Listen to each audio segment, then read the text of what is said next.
Les chiffres parlent souvent d'eux-mêmes. Plus de 175 000 visiteurs en un peu moins de 2 mois.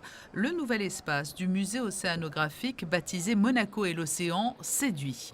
Il avait été inauguré à la mi-juillet et propose au public des outils numériques et interactifs sur près de 700 mètres carrés. On voit aujourd'hui que l'ensemble de l'espace de ce premier étage est complètement occupé par nos visiteurs.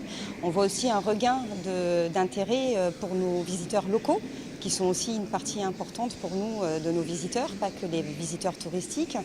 Et là, on va démarrer maintenant avec la rentrée scolaire, mettre à la disposition de l'équipe pédagogique de l'Éducation nationale, notre partenaire privilégié pour la jeunesse, ce bel outil pour construire avec eux une aventure pédagogique pour nos enfants et nos générations qui sont en train de pousser. Ce nouvel espace permet donc au musée océanographique de s'affirmer encore un peu plus comme l'un des atouts touristiques majeurs de la principauté, mais il a surtout vocation à faire découvrir au plus grand nombre l'engagement de Monaco et de ses princes en faveur des mers et océans.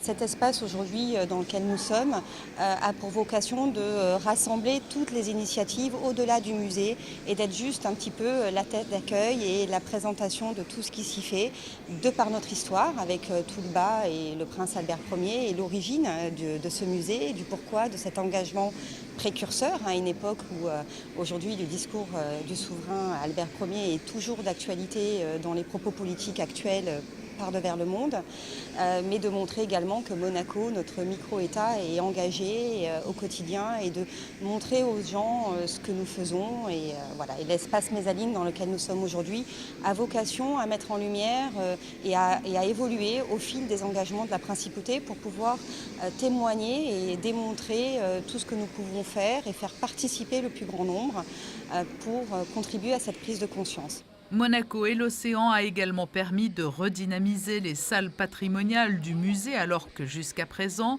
les aquariums étaient particulièrement prisés. On estime aujourd'hui à 45 minutes le temps moyen passé par les visiteurs dans ces salles.